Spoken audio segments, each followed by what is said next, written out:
कहते हैं कुमाऊं की पहाड़ियों के बीच बसे जंगल सिर्फ हरियाली और शांति का प्रतीक नहीं है, बल्कि वहाँ ऐसे रहस्य दफन हैं जिनसे अनजान रहना ही बेहतर है, क्योंकि ये रहस्य इंसानों को जिंदा नहीं छोड़ते। वहाँ के गांव वाले अक्सर कहते हैं, जंगल में मत जाना, अगर जाना ही है तो पेड़, नदी और जानवरों का सम्मान करना, क्योंकि इस जंगल का अपना एक रक्षक है और वो रक्षक कोई इंसान नहीं बल्कि बाघ की आत्मा है। जी हाँ, एक बाघ की आत्मा। कहा जाता है कि सदियों पहले ये बाघ इन जंगलों का राजा था। उसके आतंक से कोई जानवर ही नहीं, इंसान भी डरता था, लेकिन शिकारी उसे मार कर ले गए। मरते मरते उसने ये श्राप दिया था कि अब मेरी आत्मा हमेशा इन जंगलों की रक्षा करेगी। जो भी यहाँ शिकार करेगा वो खुद शिकार बन जाएगा।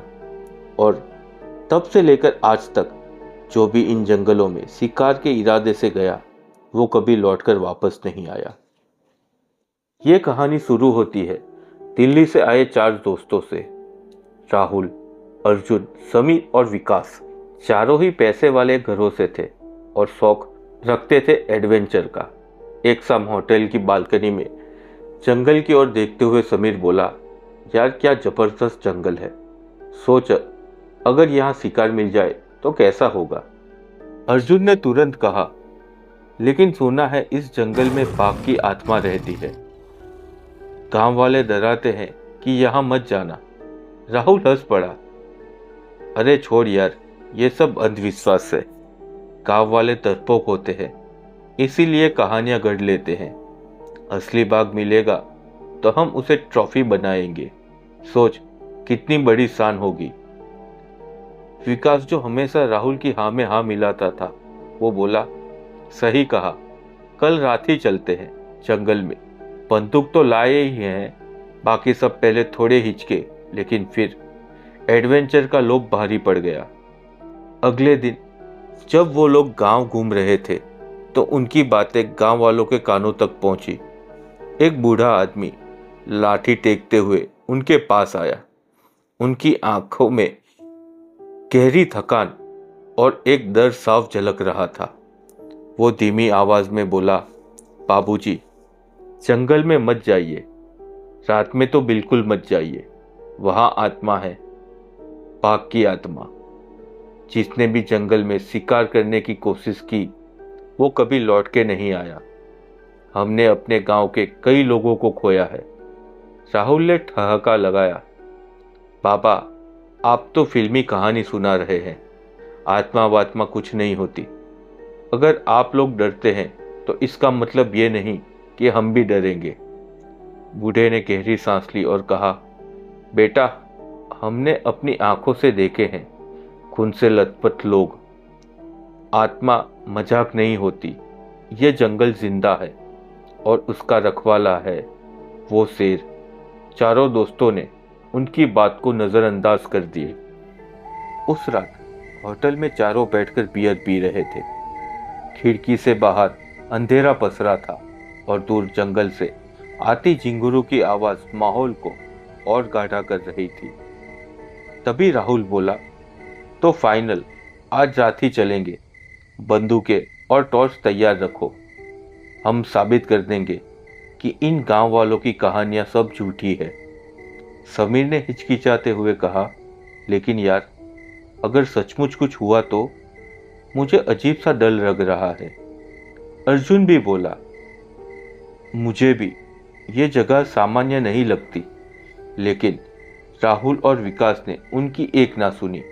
आखिरकार सबने तय किया कि आधी रात को जंगल में जाया जाएगा। घड़ी में 11 बजे चारों दोस्त बंदूकें, टॉर्च और बैग लेकर होटल से निकले और कच्ची पगडंडी पकड़कर जंगल की ओर बढ़ने लगे। जैसे जैसे वो जंगल के पास पहुंचे, हवा ठंडी होने लगी। पेड़ों की परछाई जमीन पर अजीब आकृतियां बना रही थी और दूर कहीं से बाघ की दहाड़ गूंजी। अर्जुन कांप उठा। तूने सुना? समीर ने डरते हुए कहा। यही वो आवाज़ है जिसकी बात गांव वाले कर रहे थे। लेकिन राहुल ने हंसते हुए जवाब दिया, अरे भाई, असली बाघ है, अब आएगा असली मजा। चारों अब जंगल की सीमा पार कर चुके थे। अंदर जाते ही माहौल अचानक बदल गया। टॉर्च की रोशनी बार बार झिलमिलाने लगी। ठंडी हवा ने ऐसा महसूस करवाया जैसे कोई अदृश्य ताकत उनका स्वागत कर रही हो। विकास ने धीरे से कहा, मुझे लग रहा है जैसे कोई हमें देख रहा हो। समीर बोला, हाँ, मैं भी महसूस कर रहा हूँ, जैसे कोई पीछे पीछे आ रहा है।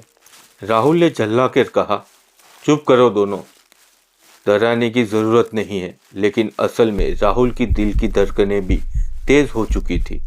चारों दोस्त अब जंगल के भीतर बढ़ चुके थे।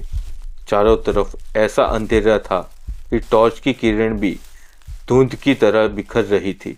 हवा में नमी थी और मिट्टी की गंध, साथ कुछ सड़ा हुआ सा महक रहा था। राहुल आगे आगे चल रहा था।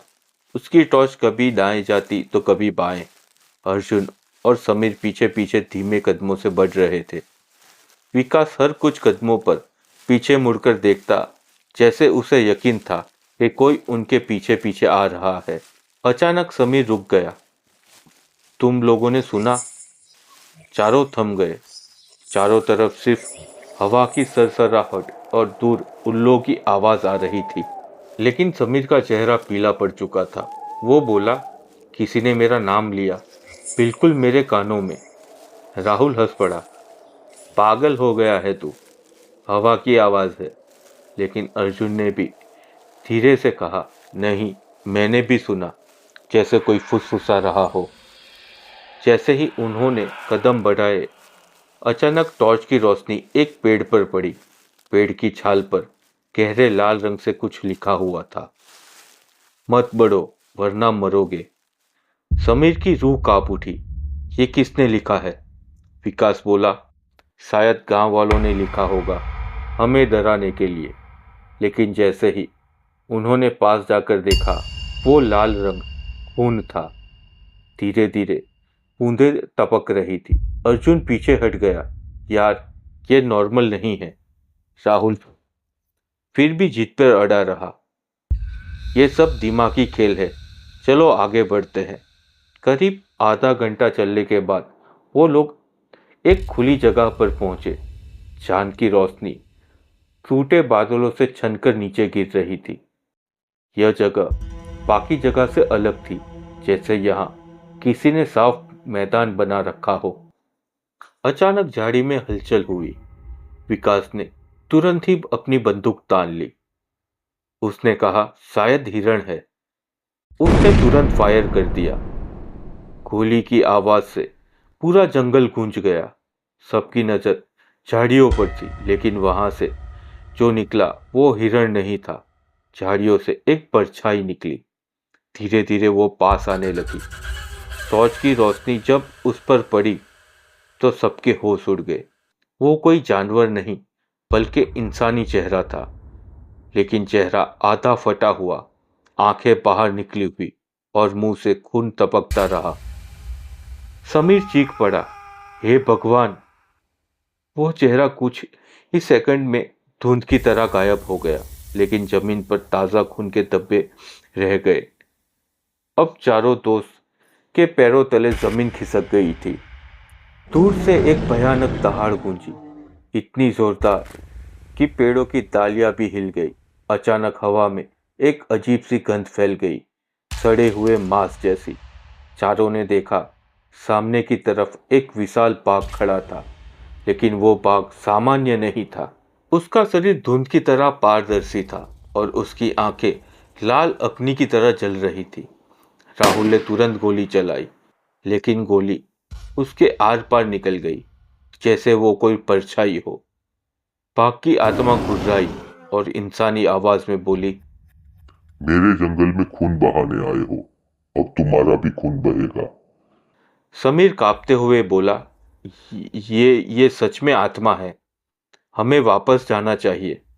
अर्जुन ने राहुल का हाथ पकड़कर कहा, बस अब बहुत हुआ, अब आगे मत बढ़ो। जो भी है, ये इंसानों के बस की बात नहीं है। लेकिन राहुल की आंखों में अभी भी अहंकार झलक रहा था। वो बोला, नहीं, अगर ये आत्मा है भी तो हमें इसे हराना होगा। बाघ की आत्मा ने एक लंबी दहाड़ मारी और उसी के साथ हवा अचानक और ठंडी हो गई। चारों को ऐसा लगा जैसे सैकड़ों अदृश्य हाथ उनकी गर्दन को दबोचने लगे हो। वो सब जान बचाने के लिए भागने लगे, लेकिन जिस रास्ते आए थे वो अब कहीं दिख नहीं रहा था। पेड़ों की शक्लें बदल चुकी थी, जैसे जंगल उन्हें अंदर खींच रहा हो। समीर चिल्लाया, ये जंगल हमें बाहर नहीं जाने देगा, ये जिंदा है।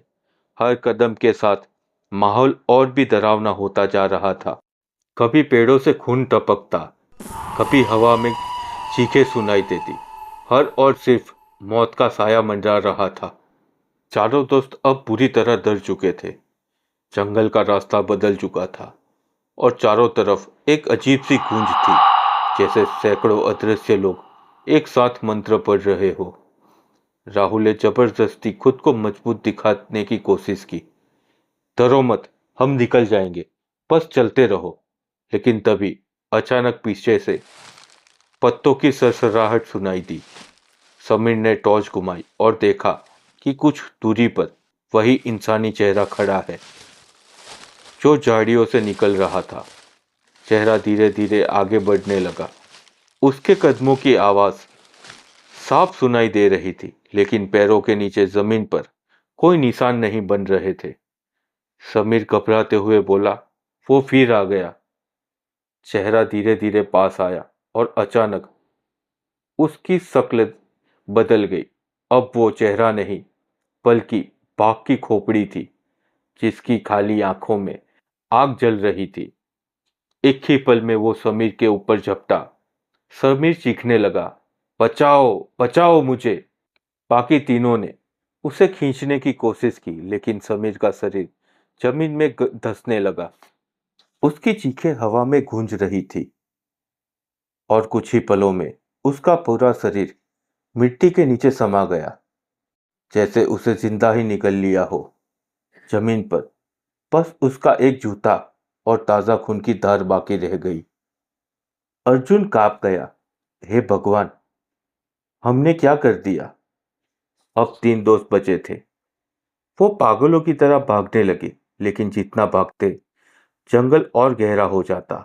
चारों तरफ के पेड़ झुककर ऐसे रास्ता रोक रहे थे जैसे वो भी आत्मा के साथी हो। विकास चिल्लाया, ये जंगल हमें जाने नहीं देगा, हम फंस गए हैं। अचानक दूर से बाघ की दहाड़ सुनाई दी। पेड़ों की डालियां हिलने लगी और जमीन कांपने लगी। राहुल ने बंदूक उठाई और आसमान में फायर किया। आ जाओ सामने, अगर दम है तो सामने आ। जैसे ही गोली की आवाज गूंजी, सामने एक बड़ा सा पेड़ हिला। उसकी शाखाएं इंसानी हाथों की तरह फैल गई और अर्जुन को पकड़ लिया। अर्जुन जोर जोर से छटपटाने लगा, मुझे छुड़ाओ जल्दी। शाखाओं ने उसे इतना कसकर जकड़ लिया कि उसकी हड्डियां तक टूटने की आवाज साफ साफ सुनाई देने लगी। खून उसकी नसों से बहकर नीचे टपकने लगा। कुछ ही क्षणों में पेड़ ने अर्जुन के शरीर को दो हिस्सों में फाड़ दिया और उसकी लाश शाखाओं से लटक गई। राहुल और विकास ने वो मंजर देखा तो उनकी चीखें निकल गई। अब चारों तरफ हंसी की आवाज गूंज रही थी। वो हंसी इंसानी भी थी और जानवरों जैसी भी, मानो सैकड़ों आत्माएं मिलकर मजाक उड़ा रही हो। विकास घुटनों के बल गिर पड़ा, नहीं नहीं, हमें छोड़ दो, हमसे बहुत बड़ी गलती हो गई है। लेकिन आवाज आई, गलती की सजा तो मिलेगी। इंसान का खून बहाना आसान है, लेकिन जंगल के नियम तोड़ना आसान नहीं। अचानक जमीन कांपी और विकास के नीचे की मिट्टी दलदल बन गई। उसके पैर धीरे धीरे अंदर धंसने लगे। वो जोर जोर से चिल्लाने लगा, राहुल मुझे बचा ले। राहुल ने उसका हाथ पकड़ने की कोशिश की, लेकिन दलदल ने उसे और तेजी से खींच लिया। उसका शरीर कमर तक अंदर जा चुका था। विकास की चीख और भी तेज हो गई, नहीं नहीं, मैं मरना नहीं चाहता। लेकिन अगले ही पल उसका सिर भी दलदल में समा गया और वहां सिर्फ कुछ बुलबुले उठे और फिर सन्नाटा छा गया। अब राहुल अकेला रह गया था। उसके माथे पर पसीना था, हाथ कांप रहे थे। उसने आसमान की ओर देखा और चिल्लाया, तू चाहे जो हो, भूत हो, आत्मा हो या शैतान, मुझे मार डाल, लेकिन मैं डरने वाला नहीं हूं। अचानक बाघ की आत्मा उसके सामने प्रकट हुई। उसकी आंखें आग की तरह जल रही थी। उसके मुंह से खून की बदबू आ रही थी। बाघ ने इंसानी आवाज में कहा, डरते नहीं हो, अच्छा है, लेकिन इंसान चाहे कितना भी साहसी क्यों ना हो, मौत से नहीं बच सकता। तभी राहुल ने कांपते हुए बोला, मुझे माफ कर दो, मैं कसम खाता हूं, अब कभी जंगल में शिकार नहीं करूंगा। बाघ की आत्मा उसकी आंखों में झांकने लगी। कुछ देर सन्नाटा रहा, फिर उसने कहा, जा, तू जिंदा रहेगा, लेकिन मौत का ये मंजर अपनी आंखों से देख चुका है। तू मेरी चेतावनी सबको सुनाएगा। इतना कहकर बाघ धुंध में गायब हो गया और राहुल तभी बेहोश होकर जमीन पर गिर पड़ा। रात भर जंगल में तूफानी हवाएं और दहाड़े गूंजती रही, लेकिन सुबह होते ही सब शांत हो गया। सूरज की किरणें पहाड़ियों से उतरकर जंगल में बिखरी तो लगा जैसे रात का डर सिर्फ एक सपना था। गांव वालों ने होटल वालों को कहते सुना, 4 शहरी लड़के रात को जंगल की ओर गए थे, लेकिन वापस नहीं लौटे। गांव वाले डर गए, क्योंकि वो जानते थे कि जंगल ने एक बार फिर अपना खेल खेला है। कुछ लोगों ने हिम्मत करके जंगल की ओर गए। करीब 2 किलोमीटर अंदर पेड़ों की छाया तले उन्हें राहुल मिला। वो बेहोश पड़ा था। गांव वालों ने उसे बाहर निकाला और गांव ले आए। कई घंटे के बाद जब राहुल को होश आया तो उसकी आंखों में सिर्फ दर्द था। उसने हकलाते हुए कहा, वो बाघ की आत्मा थी, मेरे दोस्तों को ले गई। उनकी मौत मैंने अपनी आंखों से देखी। सब गांव वाले चुपचाप उसकी बात सुन रहे थे, क्योंकि वो जानते थे राहुल झूठ नहीं बोल रहा है। पुलिस को खबर दी गई। पुलिस और गांव वाले मिलकर जंगल में गए। वहां उन्होंने जो देखा उससे सबकी रूह कांप गई। एक पेड़ की शाखाओं पर अर्जुन की आधी लाश लटक रही थी। उसका खून अभी भी टपक रहा था। दलदल के किनारे विकास का कटा हुआ कपड़ा और उसका हाथ मिला, और जहां समीर गायब हुआ था वहां सिर्फ उसकी हड्डियों का ढेर पड़ा था, जैसे किसी ने कुछ ही घंटों में उसे गलाकर खत्म कर दिया हो। पुलिस वाले भी डर गए। उनके चेहरे पर साफ लिखा था, ये किसी इंसान का काम नहीं है।